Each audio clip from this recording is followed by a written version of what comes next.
Fraco demais para viver a realidade material, por isso se apega a essas coisas transcendentes? Ou será fraco demais para viver aquilo que o transcende, por isso aceita a realidade material? Por que Woody é o vilão do Toy Story? Ou o que diabos é existencialismo, finalmente? Quando eu estava pensando em escrever esse roteiro, eu resolvi pesquisar no YouTube se alguém já tinha feito um vídeo parecido, ou se pelo menos alguém tinha tido uma ideia de ler Toy Story pela perspectiva existencialista. A verdade é que eu encontrei alguns vídeos que relacionavam Woody com o fato dele ser o vilão, mas todos só falavam de aspectos narrativos ou da construção dos personagens, nenhum abordava a questão por uma perspectiva filosófica. Nenhum realmente abordava a questão fundamental, a mentalidade escrava do Woody e como durante todo o filme ele se mostra ser um negador de sua liberdade e da liberdade de seus amigos. Woody é um escravo que ama ser escravo e que determina que todos se vejam como tal. Jean-Paul Sartre deu um nome para isso: má fé. Mas você agora deve estar pensando, mas espera lá, Sartre não falou de bonecos, né? Ele falou dos seres humanos. Bom, vamos começar o vídeo então. O que são os brinquedos do Toy Story? Brinquedos que falam, que se expressam, que têm sentimentos, que têm dores, desejos. São apenas brinquedos ou seres humanos presos num corpo de brinquedo? O que é o ser humano? Bom, para entendermos aquilo que eu quero dizer, precisamos falar, finalmente, o que é existencialismo? A existência precede a essência.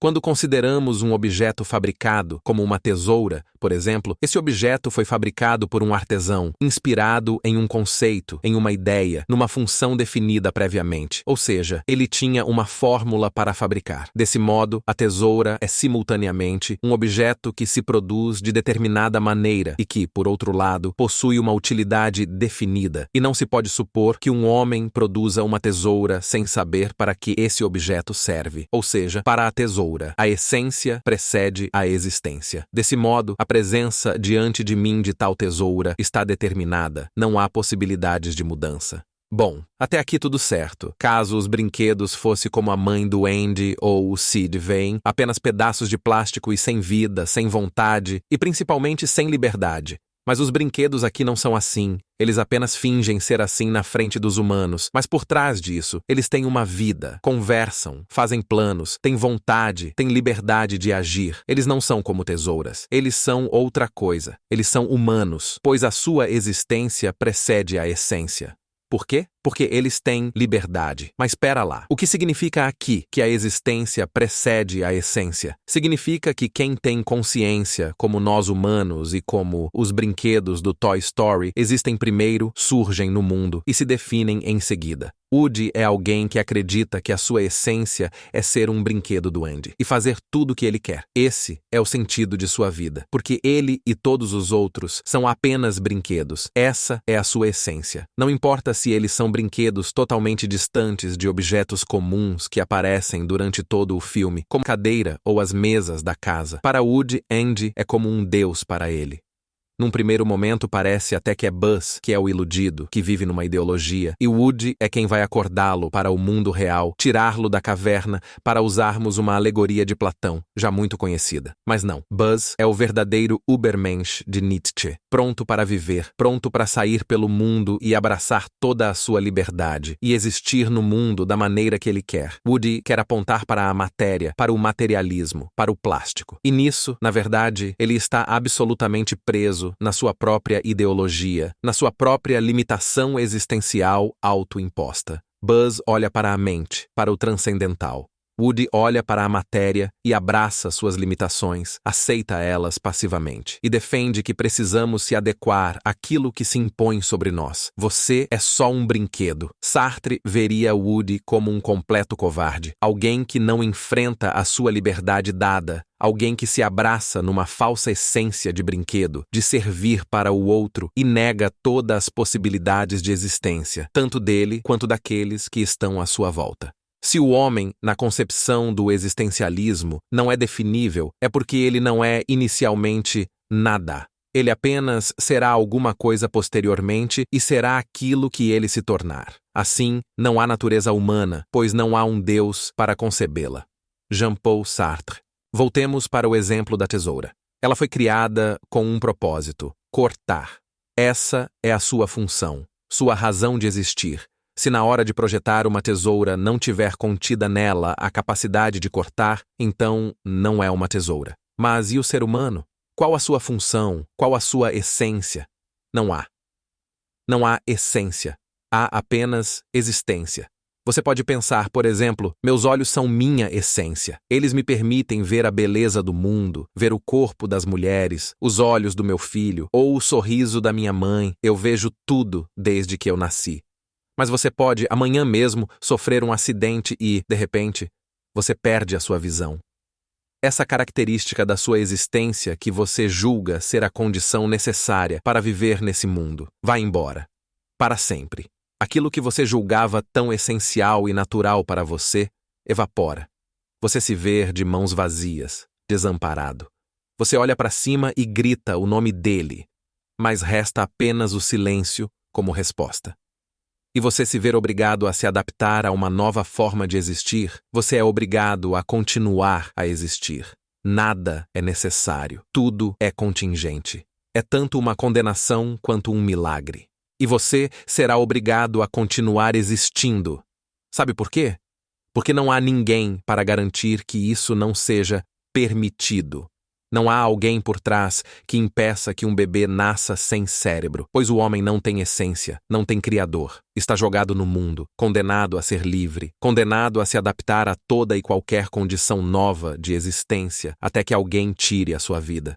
Você já deve ter percebido que a liberdade aqui não é apenas uma liberdade de escolha, mas é também uma liberdade da própria existência, das diversas possibilidades de existir sem travas. Como se não houvesse um código de programação que ponha limites tanto para o bem quanto para o mal. O ser humano é livre e tudo é possível. Se Deus não existe, então tudo é permitido, falou Dostoiévski. Pois é, boa sorte.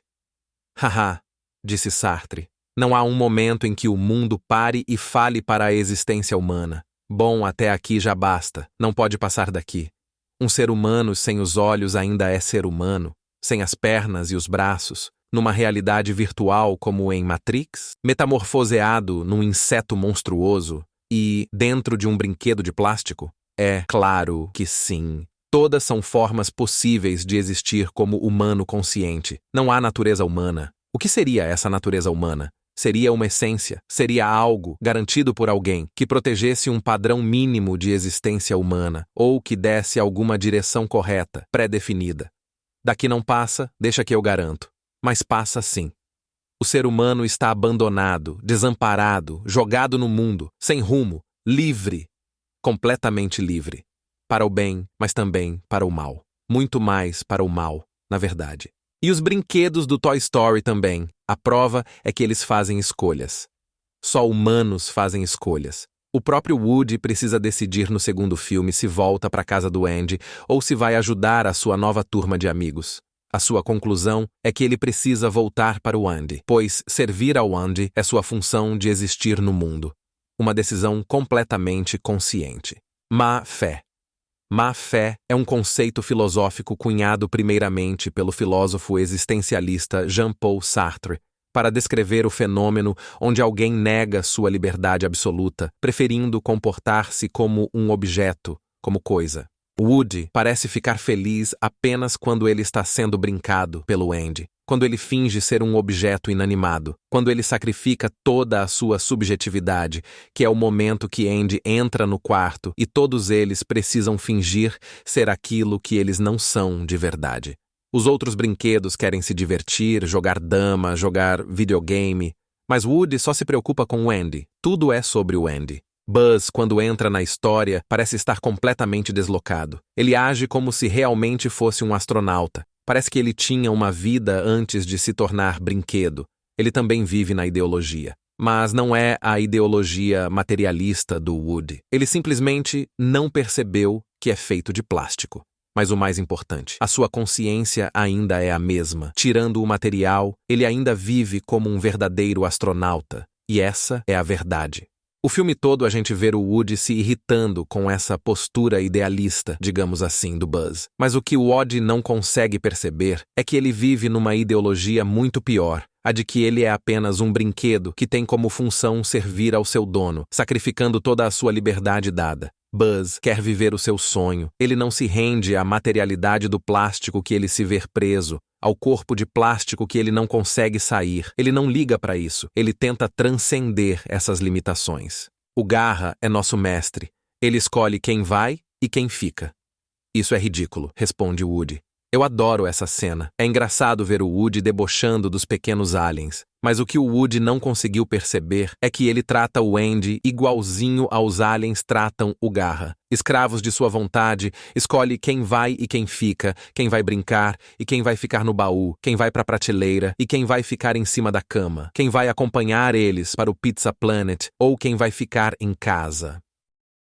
Esse é o grande momento em que Buzz acorda para a realidade que o Woody tentou mostrar para ele. É engraçado ver que ele sai da caverna de Platão, digamos assim, através de uma televisão. Que ironia! A televisão é sempre comparada com a caverna de Platão. Talvez não seja por acaso, talvez porque essa realidade que o Woody tenta puxar o Buzz não seja a realidade de fato. E a próxima cena deixa isso muito claro. E é completamente genial que é logo a próxima cena, não há espaço para dúvidas. Buzz Lightyear, esse astronauta de outro planeta, está sentado numa mesa rosa tomando chazinho. Sabe por quê? Porque é o dono quem manda. Essa é a posição de apenas um brinquedo que o Woody defende. Se o dono quiser que você tome chazinho, é isso que você vai fazer, você só senta lá e finge que é um objeto inanimado, sem vida, do jeitinho que o Woody quer. O próprio Woody vai se contradizer. Ele vai apelar para a sua dimensão humana. Ele vai mostrar para o Sid que ele não é apenas um brinquedo. Mostrar que está vivo, que ele sabe falar, que sabe se mexer por vontade própria. E é justamente por isso que você não deveria amarrar-me num foguete. Woody se contradiz no final. Ele mesmo mostra que a sua visão de existência está errada. Mas por que ele não faz isso com o Andy, quando ele joga o batata para ser comido pela sua irmãzinha ou quando bate de cara na madeira? Não doeu? Depois ele volta para a casa do Andy. Um covarde que ama o seu senhor. Tem nome para isso. Síndrome de Estocolmo. No final, Buzz se rende à ideologia do Woody e desiste de seus sonhos, de seus desejos, para acompanhar o Woody nessa servidão. Só há um personagem em Toy Story que realmente entendeu a sua dimensão existencial e conseguiu se libertar de todas as ideologias. Tanto a fantasiosa de Buzz e principalmente da ideologia materialista de Woody, brinquedos que têm como função servir ao seu dono. É claro que eu estou falando dele. Lotus, o verdadeiro herói dessa história toda. Bom, mas isso fica para um próximo vídeo. Se você está cansado de procurar um canal de filosofia com reflexões profundas, mas sem parecer uma aula de Enem, você veio ao lugar certo. Se inscreva para ficar por dentro dos próximos vídeos e comente alguma sugestão de tema ou crítica. Obrigado por assistir.